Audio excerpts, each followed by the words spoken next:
If you were there in the 1989 Paris Air Show, you would be met with a sight to behold. The Antonov An-225 Mriya is the world's largest aircraft. A plane so big it could fly the Statue of Liberty all the way to London in a single flight. This is a feat that would have been deemed impossible if it weren't for the finest engineering of Soviet manufacturers, because making a plane this big isn't as easy as you may think.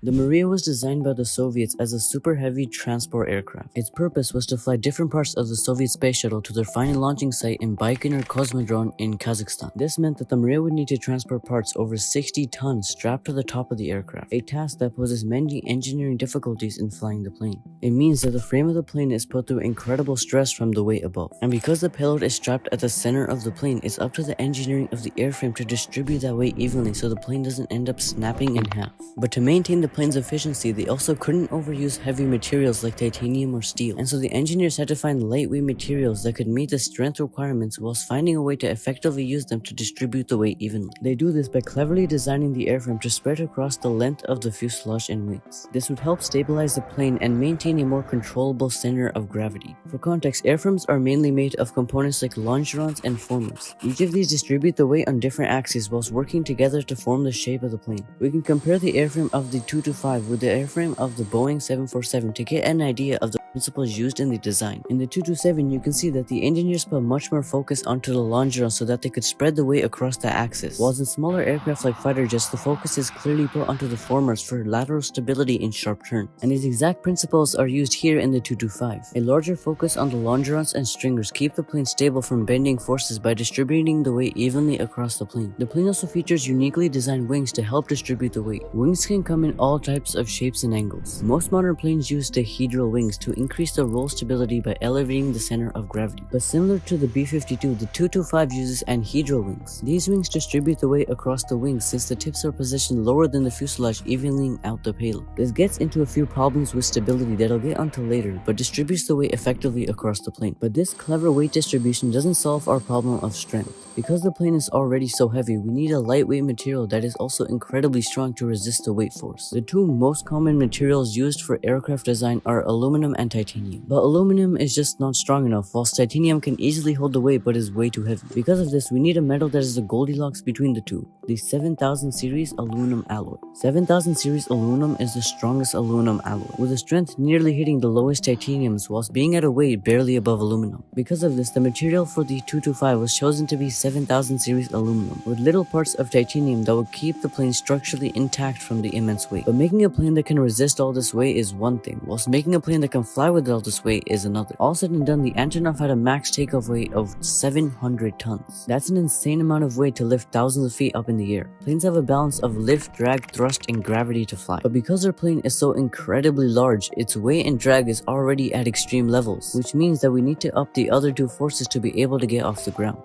The 225 takes care of thrust by integrating 6 turbofan engines, 3 for each wing, that produce an astonishing 1.3 meganewtons of thrust. But to generate lift, the 225 has to implement massive 9,700 square foot swept-back wings. These wings are lift-producing machines, with each also housing the 3 engines and giant control surfaces that steer the plane. But having 6 engines on a plane this heavy also introduces the problem of stability. We also have to keep in mind that this plane doesn't just need to fly, but also make turns and move in the air in unpredictable ways. And although having a lot of weight helps make tipping over harder, it also magnifies the consequences if it happens. And for a plane like this, losing the stability in turns wouldn't be that far-fetched considering the lower center of gravity from the anhedral wings. Because of this, we have to design the surfaces to make sure that the plane doesn't tip over in high-angle maneuvers. And the Mriya implements many tactics to prevent this from happening. The first is the infamous T-tail. The tail was initially designed to open up more space on the top for payload, but it also holds the control surfaces that are responsible for turning the plane and keeping it from tipping back. To adjust the yaw of the plane, the vertical stabilizer, which forms the main structure of the T-tail, provides the necessary stability, whilst the rudder allows the pilot to deflect air right or left. By using the rudder, the pilot can control the aircraft's heading and counteract any yawing movements from factors such as crosswinds or asymmetrical thrust. But as the plane comes to the end of its trip, how does it actually land? This 700-ton monster can't operate on normal landing gear, so it has to implement this insane 32-wheel landing gear system that distributes the weight across all these wheels, which avoids them from collapsing on the runway.